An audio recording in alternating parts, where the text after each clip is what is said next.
ऋषि मुनियों ने देवी देवताओं ने भी, ऋषि मुनियों ने देवी देवताओं ने भी। माता जी आप ही गा रहे हो, आप ही सब कुछ करते हो। ऋषि मुनि भी आपको ढूंढ ढूंढ के थक चुके हैं, हम लोग तो कोई चीज ही नहीं।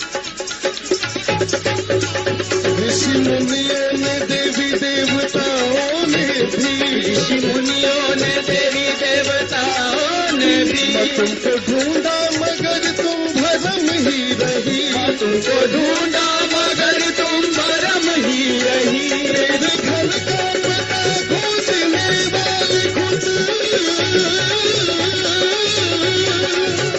तेरे घर का पता खोजने वाले खुद, तेरे घर का पता खोजने वाले खुद, तेरे घर का पता खोजने वाले खुद लापता हो गए देखते देखते, लापता हो गए देखते देखते।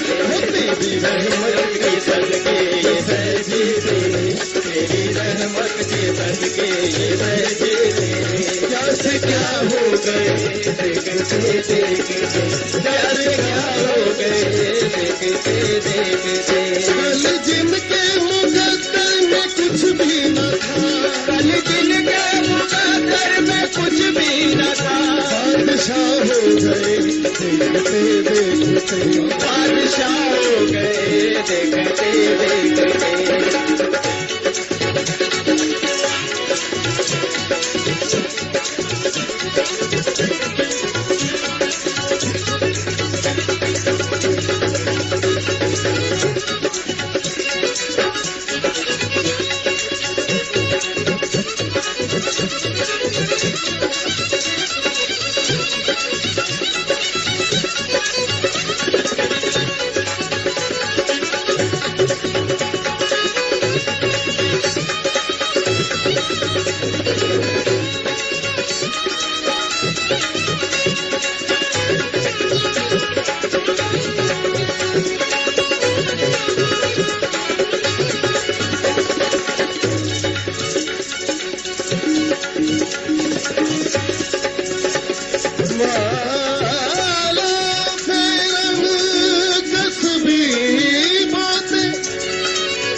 माला फेरन कसबी बोते,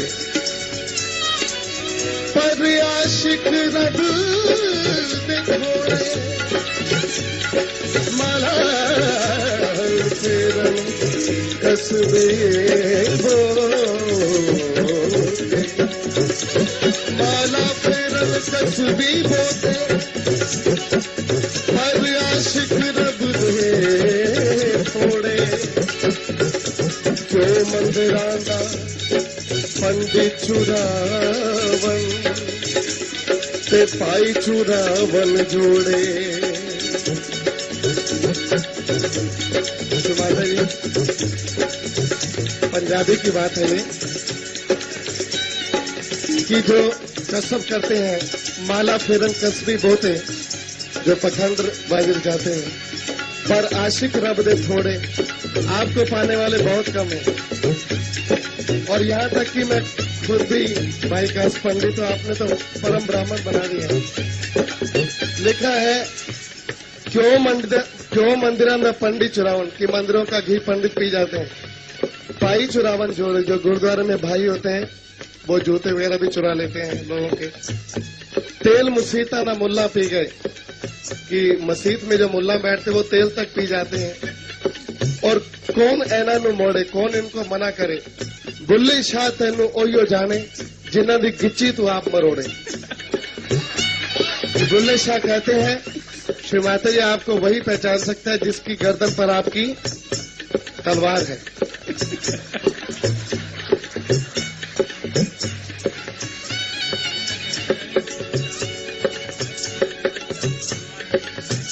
आपके प्यार की तलवार है।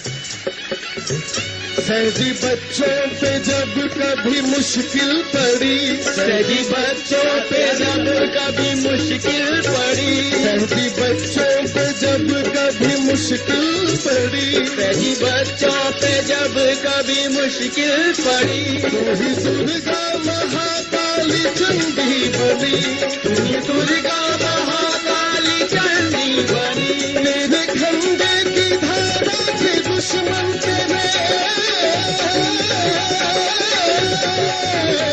तेरे खंडे की धारा से दुश्मन तेरे, तेरे खंडे की धारा से दुश्मन तेरे सब सफा हो गए, देखते देखते सब सफा हो गए, देखते देखते तेरे खंडे की धारा से दुश्मन तेरे, तेरे खंडे की धारा से दुश्मन तेरे सब सफा हो गए, देखते देखते सब सफा हो गए, देखते देखते कल जिनके मुकद्दर में कुछ भी न था, कल जिनके मुकद्दर में कुछ भी न था, बादशाह हो गए देखते देखते, बादशाह हो गए, देखते देखते देखते देखते,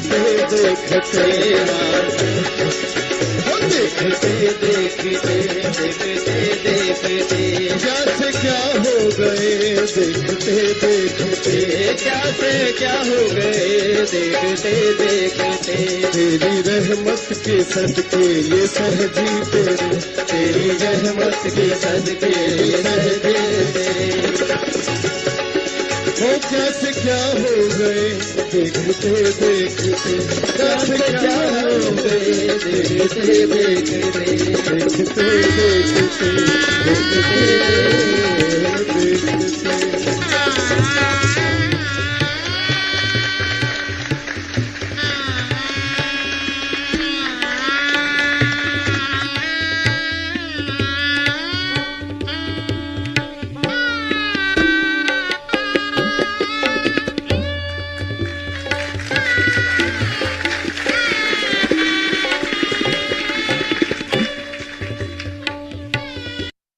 जय श्री माता जी। हम सब श्री माँ की प्रतिमा की ओर देखते हुए प्रणाम करेंगे और धीरे धीरे बंधन लेंगे।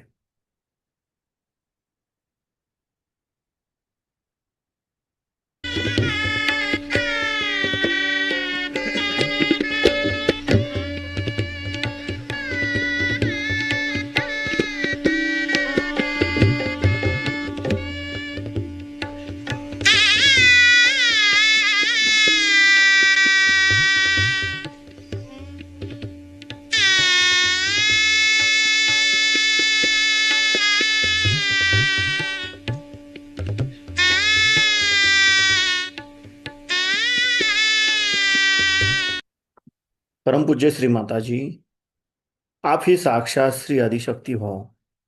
आपकी परम कृपा में, आपके निर्मल चरणों में ध्यान करने की अनुमति हम सबको प्रदान कीजिए। अब हम धीरे से आंखें बंद करेंगे और अपना राइट हैंड पृथ्वी तत्व पर रखेंगे। अपना पूरा चित्त हम अपने लेफ्ट हैंड के सेंटर से धीरे धीरे सहस्त्रार और सहस्त्रार से धीरे धीरे राइट हैंड द्वारा पृथ्वी तत्व में 7 बार लेके जाएंगे।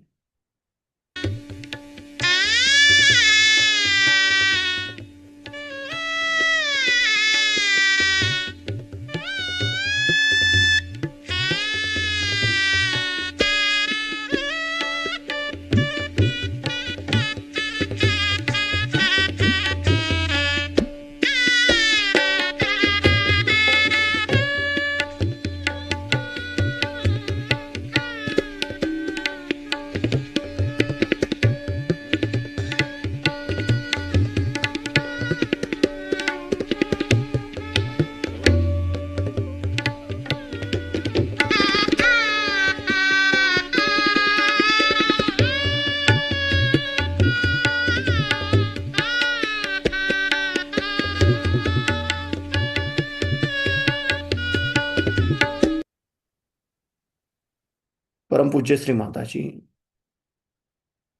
आपकी परम कृपा में कृपया हमारे लेफ्ट साइड के सभी दोष, सभी बाधाएं इस राइट हैंड द्वारा पृथ्वी तत्व में समर्पित कर लीजिए और हमारी इच्छा शक्ति शुद्ध एवं निर्मल बनाइए, जागृत बनाइए। हम श्री महाकाली साक्षात मंत्र कहेंगे। ओम तमेव साक्षात श्री महाकाली साक्षात श्री आदिशक्ति माता जी श्री निर्मला देवे नमो नमः। अब हम अपना राइट हैंड अपनी गोद में रखेंगे और लेफ्ट हैंड आकाश तत्व की ओर करेंगे। अपना पूरा चित्त हम अपने राइट हैंड के सेंटर से धीरे धीरे सहस्त्रार और सहस्त्रार से धीरे धीरे लेफ्ट हैंड द्वारा आकाश तत्व में 7 बार लेके जाएंगे।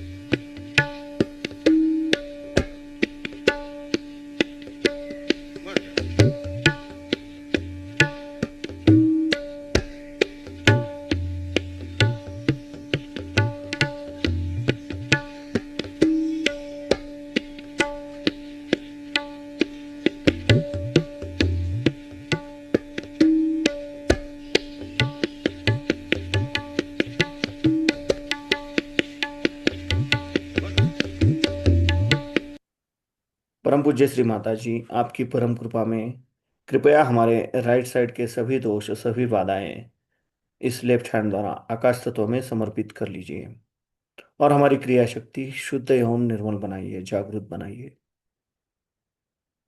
श्री हनुमान जी साक्षात।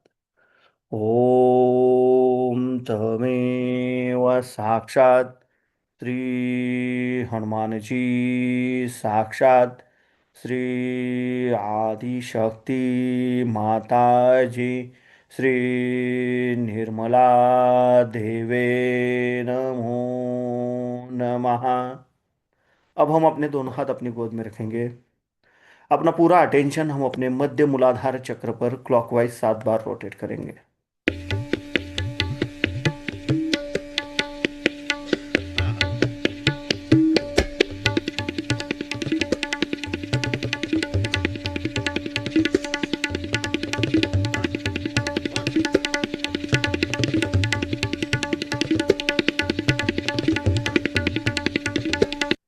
परम पूज्य श्री माता जी, आप ही साक्षात श्री निर्मल गणेश हो। आपकी परम कृपा में कृपया हमारे मूलाधार चक्र के सभी दोष सभी बाधाएं, हमारे अंदर श्री गणेश तत्व जागृत होने के आड़े आने वाली सभी बाधाएं इस पृथ्वी तत्व में समर्पित कर लीजिए और हमारे अंदर श्री गणेश तत्व जागृत कीजिए। हमें श्री गणेश जी के जैसा अबोधित एवं पवित्र बनाइए। श्री निर्मल गणेश साक्षात। ओम तमेव साक्षात श्री निर्मल गणेश साक्षात श्री आदिशक्ति माता जी श्री निर्मला देवे नमो नमः।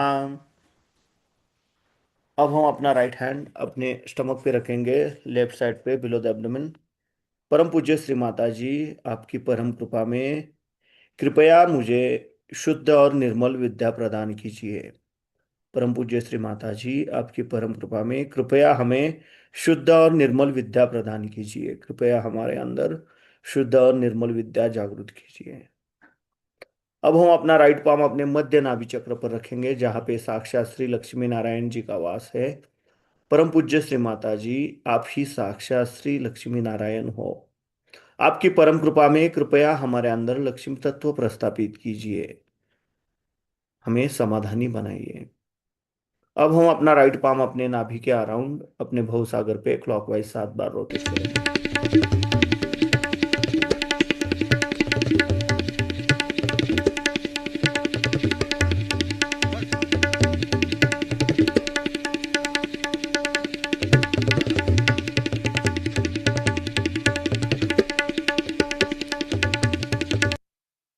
परम पूज्य श्री माता जी, आप ही साक्षात श्री अधिगुरु दत्तात्रेय हो। आपकी परम कृपा में कृपया हमारे अंदर गुरु तत्व जागृत कीजिए। कृपया हमारे भवसागर के सभी दोष, सभी बाधाएं दूर कीजिए। अब हम अपना राइट पाम अपने हृदय पे रखेंगे, लेफ्ट साइड पे। परम पूज्य श्री माता जी, आपकी परम कृपा में मैं केवल एक शुद्ध आत्मा हूं। मैं मन नहीं, बुद्धि नहीं, शरीर नहीं, अहंकार नहीं। मैं केवल एक शुद्ध आत्मा हूं। मैं केवल एक शुद्ध आत्मा हूं। कृपया आप हमारे हृदय में विराजमान हो जाइए। अब हम अपना राइट पाम अपने लेफ्ट विशुद्धि चक्र पर रखेंगे। परम पूज्य श्री माता जी, आपकी परम कृपा में मैं निर्दोष हूं। मैं निर्दोष हूं। मैं निर्दोष हूं। अब हम अपना राइट पाम अपने आज्ञा चक्र पर रखेंगे, जहाँ पे हम बिंदी लगाते हैं। यहाँ पे हमें 3 बार क्षम कहना है। क्षम, क्षम, क्षम। अब हम अपना राइट पाम अपने सहस्रार पे रखेंगे और धीरे धीरे क्लॉकवाइज 7 बार रोटेट करेंगे।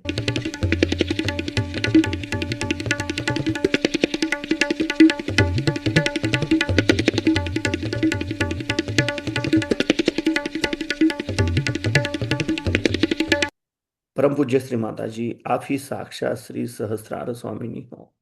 आप ही साक्षात श्री आदिशक्ति हो। आपकी परम कृपा में कृपया हमें निर्विचारिता प्रदान कीजिए। अब हम अपने दोनों हाथ अपनी गोद में रखेंगे, अपना पूरा चित्त अपने दोनों हाथों के सेंटर पे और अपने सहस्रार में केंद्रित करेंगे, और इसी अवस्था में हम श्री माँ की अमृतवाणी सुनेंगे।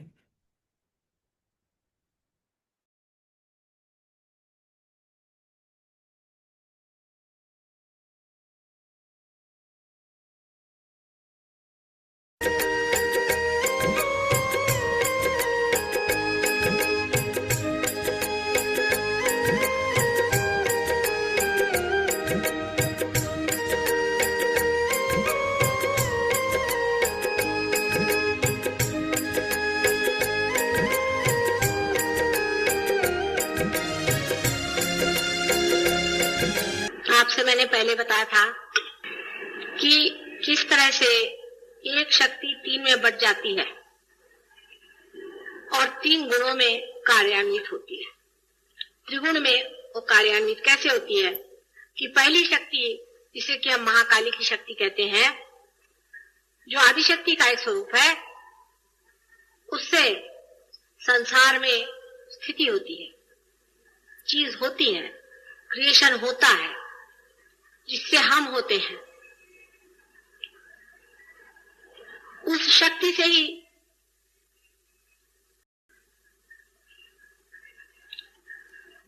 स्थिति नहीं भी होती है। जैसे स्विच ऑन भी हो सकता है, ऑफ भी हो सकता है। उसी के कारण हम नष्ट भी हो सकते हैं पूरी तरह से।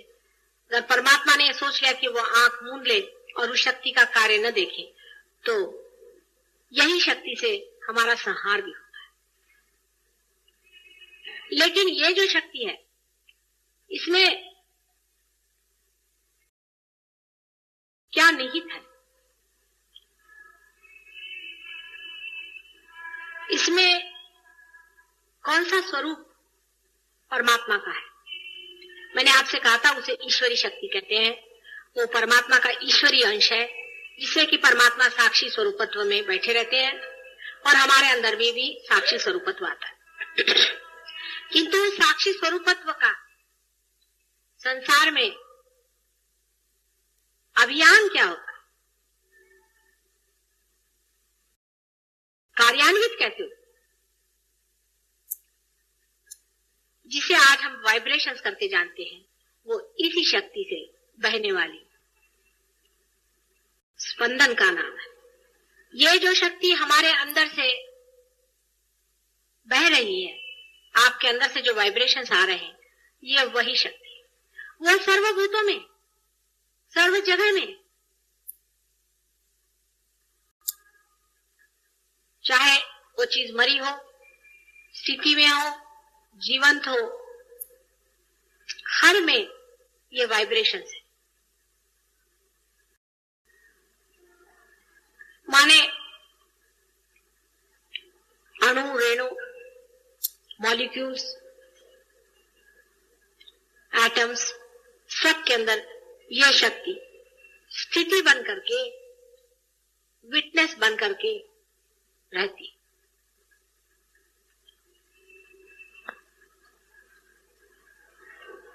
इसको बहुत से लोग चैतन्य लहरी भी कह सकते, लेकिन मैं इसे चैतन्य नहीं कहूंगी।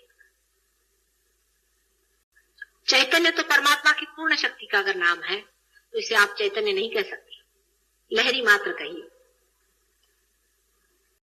परमात्मा की प्रेम की लहरी, उसके प्रेम का स्पंदन। मनुष्य मात्र में भी वो शक्ति हृदय में रहती है और वहां स्पंदित रहती है। मनुष्य मात्र में जो हृदय में स्पंदन होता है प्राण का, वो यही शक्ति है, इसलिए उसको आप प्राण शक्ति भी कह सकते हैं। और यही वो शक्ति है जिसके कारण संसार में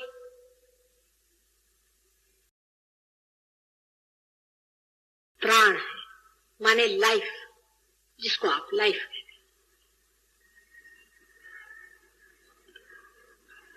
दूसरी शक्ति जिसे कि हम ब्रह्मा की शक्ति कहते हैं या मां सरस्वती की शक्ति कहते हैं, जिसे सारा संसार बना हुआ है, जिसके कारण सारी सृष्टि की रचना हुई, जिसके कारण सब ग्रह गोल, चंद्र, सूर्य, पृथ्वी आदि सब जितना भी मैटर है वो बना। उस क्रिएटिव फोर्स को आप महासरस्वती की शक्ति कहते हैं। वो शक्ति हमारे भी पेट में है और विराट के भी पेट में। वो सब प्राणी मात्र के पेट में स्थित हो।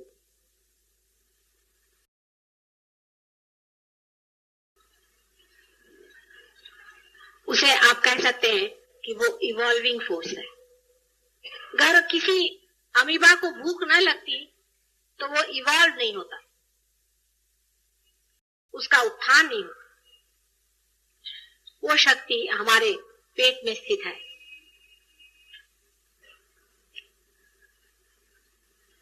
जिसको कि हम लोग रजोगुण के नाम से जानते हैं, जो कार्यान्वित होती है, जिसके कारण मनुष्य इस दशा में पहुंचा है, जिसे इवोल्यूशन कहते हैं।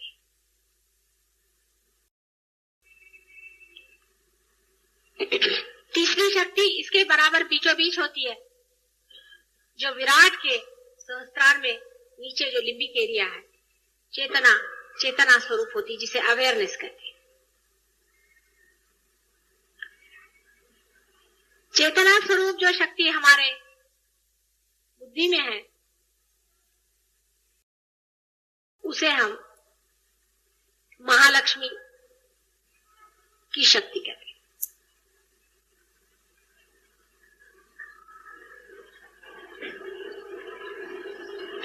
इस शक्ति का कार्य भी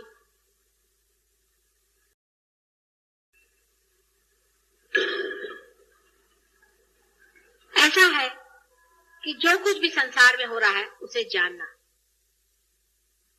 जैसे कि एक अमीबा को भूख लगी या किसी जानवर को भूख लगी और वो किसी चीज की ओर उठा, उसने अपनी गर्दन उठाई, उसकी गर्दन बड़ी होने लगी, लेकिन उसकी भूख पूरी हुई या नहीं, इसको जानने की शक्ति ही ये शक्ति। और इसी को लोग सत्वगुणी शक्ति कहते हैं।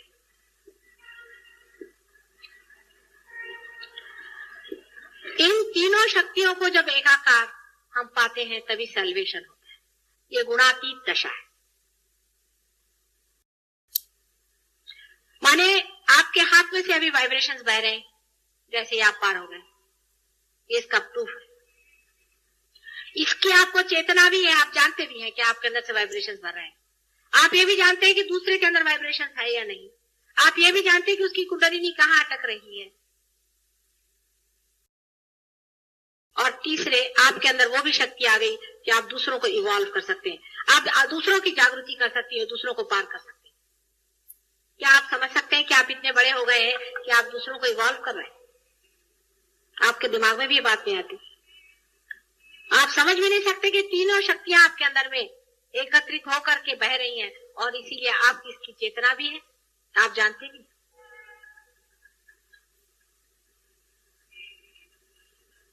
यही गुणातीत दशा है।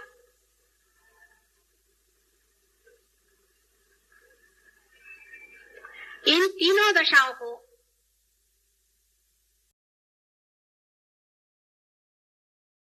जब हम पार कर लेते हैं तो चौथी दशा में आते हैं, जहां तीनों का मिलन हो गया, एक ही धारा बन गई हो। यही फोर्थ डायमेंशन है, यही चौथा डायमेंशन।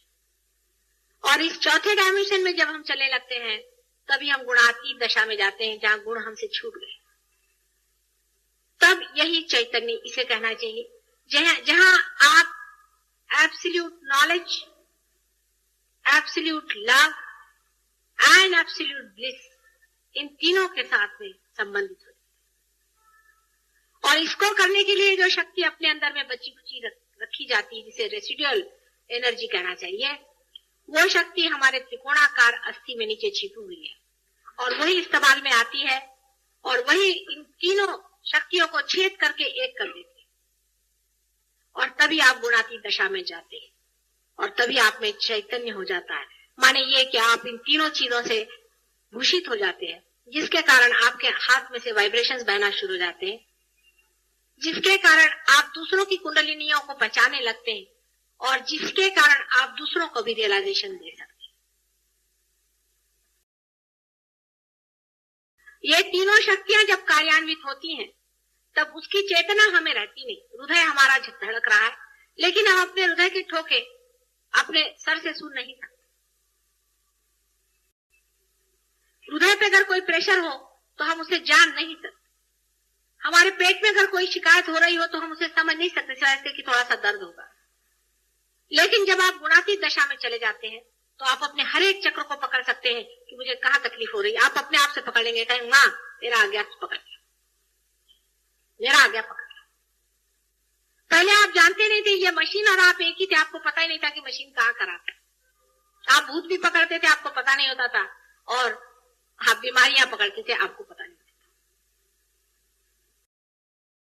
वो तो अब जब आप गुणातीत में उतर गए हैं, उस वक्त आपको ये समझ में आने लगा कि ये मिस्टर जो है ये अलग है और हम अलग हैं। ये कोई मशीन है, इसका आज्ञा पकड़ गया है, इसका व्हील खराब हो गया है, इसका डायनामो उतर गया। आप खुद ही कहते हैं कि मेरा मुलाकात पे ही पकड़ा है, आप खुद ही कहते हैं, मुझको नहीं कहना पड़ता। लेकिन जब तक ये फर्क अच्छे से नहीं पता होता है तब तक बड़ी मुश्किलें रहती हैं साधना। तब तक आदमी नीचे ऊपर ही करते रहता है, गुण से गुणातीत, गुण से गुणातीत में घूमते रहता है। तो उससे अगर कोई कहे कि तेरा आज्ञा पकड़ गया तो उसको बड़ा गुस्सा आता है। उससे अगर कोई कहे तेरा हृदय पकड़ गया तो उसको बड़ा गुस्सा आता है। लेकिन जब उसको पता रहता है कि ये मशीन ही है, वही अलग बाहर है, ये पकड़ गई होगी तो पकड़ गई होगी, इसको मार पीट के हम ठीक कर लेंगे, तब उसको बुरा नहीं लगता है, और तभी वो उसको ठीक भी करता है। तब वो सुबह से शाम तक अपने को जूते मारता है कि ये जो जूते मारता है वो अपने को नहीं मारता है, लेकिन इस मिस आइडेंटिफिकेशन को मारता है जो आप ये शरीर। ऐसे ही आदमी की साधना ऊपर हो सकती है, और जो आदमी अभी भी उस चक्कर में घूम रहा है, जो अपने को उससे निगड़ित रखता है, उसकी साधना कुछ नहीं हो सकती, वो चाहे अपने को कुछ भी कहे। अब बहुत से लोगों में मैं देखती हूँ अपने यहाँ, कुछ तो अभी बहुत ही ड्वार्फ्स हैं, बिल्कुल ड्वार्फ्स हैं, कुछ थोड़े ऊपर आ गए, आधे अधूरे, और कोई बहुत पहुंच गए। अब जो बहुत पहुंच गए उनको मैं जानती हूँ, आप नहीं जानते। और जरूरी है कि जो बहुत पहुंच गए वो नजदीक मेरे ज्यादा आ सकते हैं, क्योंकि वो मुझे ज्यादा समझ पाते हैं। उनसे एक तानता होती, तन्मयता होती, और मैं देखती हूँ कि लोग उनसे जलसी करते हैं। ये छोटेपन की बात है।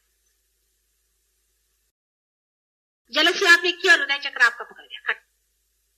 मुझे कहने की जरूरत नहीं, आपके फौरन उंगली जलना शुरू हो जाएगा। मैं कुछ बोलती, आप जलसी किसी से करिए, आपका हृदय चक्र इतना जबरदस्त पकड़ेगा। मैं नहीं कहती,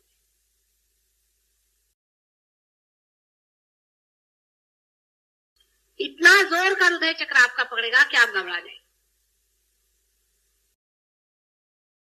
मैं कुछ नहीं कहूंगी, आप सर पकड़ के बैठ जाएंगे, आपका आगे चक्र पकड़ जाएगा। भी पकड़ जाएगा आपका। तो मैं आपको तकलीफ नहीं दे रही, आप ही खुद पकड़ लेगा। धीरे धीरे वो भी अकल आने लग जाएगी। जब ये होने लगेगा तो ये भी अकल आ जाएगी कि जूता मारना चाहिए गुरु को, अगर माता जी ने कहा है तो। सर्व साधन उपाय कर लिए। अब एक उपाय सिर्फ करो कि अपने से अपने को हटा। सो हटाए कैसे? सब लोग यही तो प्रश्न पूछते थे सदियों से कि ये कैसे हो। ये तो कृष्ण ने कह दिया कि साक्षी स्वरूप हो जाओ। कैसे? ये कैसे हो? ये जंपिंग कैसे हो? कैसे हम पाए इस चीज को? हम कैसे मान ले कि ऐसा होता है? जिस प्रतिबिंब को हम देख रहे हैं वो प्रतिबिंब जहां से आ रहा है वो हम कैसे हो जाए?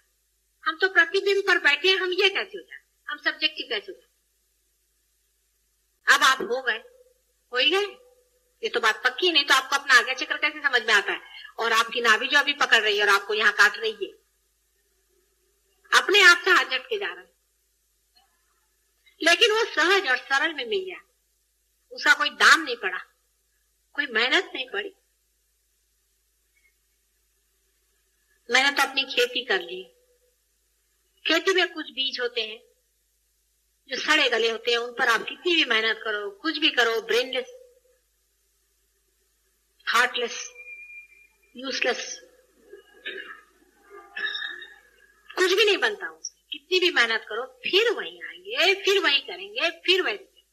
आप सब कर लो, प्यार कर लो, डांट लो, बोल लो, कुछ भी कर लो।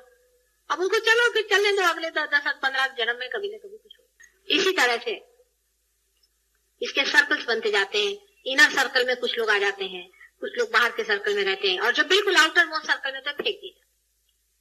वो अपने को बहुत अकलमंद समझते हैं कि साहब हम तो दूरी हैं, हमें कोई मतलब नहीं। रहो, पाया कुछ भी नहीं। यहां आने से आपको क्या देने का है? आपको तो लेने ही का है। ये तो ऐसा ही हुआ कि कोई भंडारे में आके कहे भाई मैं तो इतना अकलमंद हूं, मैं तो गया ही नहीं भंडारे। गंगा के पास जाके कहे भाई मैं तो गंगा में नहाने ही नहीं गया, मैं तो अपने कुएं में ही नहा रहा। ऐसे ही अकलमंद लोग। और जो गंगा में नहाते हैं उसमें डुबकियां लगा रहे हैं, जिन्होंने हिम्मत की हुई है जो इसमें कूद रहे हैं, उनको वो सोचते हैं कि बेवकूफ है। और गंगा से गुस्सा हो रहे हैं कि भाई इनको क्यों इतना कूदा रही है? अरे भाई वो ही कूद रहे हैं, मैं क्या कूदा रही? तुम लोग बाहर किनारे पे खड़े होकर और उनसे जल रहे हो। जो कूद रहे हैं वो कूद रहे हैं क्योंकि उनको कूदने की शक्ति, तुम में शक्ति नहीं कूदने की। यहाँ बैठे बैठे अपना समय बर्बाद करने से अच्छा है कि थोड़ा सा तो गंगा में उतर आओ। इसीलिए कुछ लोगों की प्रगति बहुत होती है और कुछ लोगों की नहीं। मुझे अनेक बार लोग प्रश्न पूछते हैं माता जी किसी किसी की इतनी प्रगति क्यों और किसी की क्यों? हिसाब ही आप ही का है। आप जितने अग्रसर होंगे उतनी आपकी प्रगति होगी, जितने आप पीछे रहेंगे उतने आपकी नहीं होगी। एकदम सीधा हिसाब है। अब कोई अगर दरवाजे से आया और उसे देखा कि मैं यहाँ बैठी हूँ, आप यहाँ क्यों बैठे, मैं वहां क्यों खड़ा हूँ, इसका कोई जवाब है? जवाब ये कि आप वहीं खड़े तो मैं उसे क्या करूँ, मैं यहाँ बैठी हूँ इसलिए मैं यहाँ बैठी हूँ। अब आप उतना चल के क्यों नहीं आती इधर? वो नहीं आएगी, वहां से सवाल पूछे।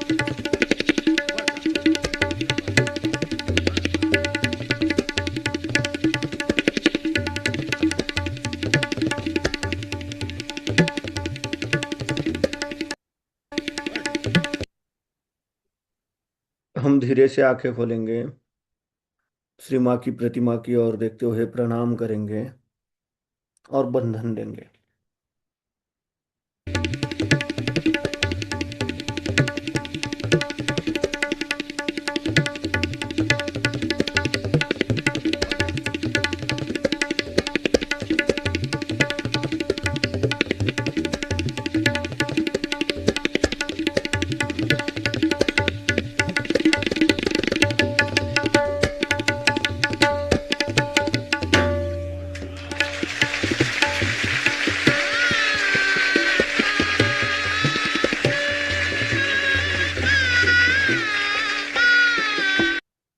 जय श्री माता जी।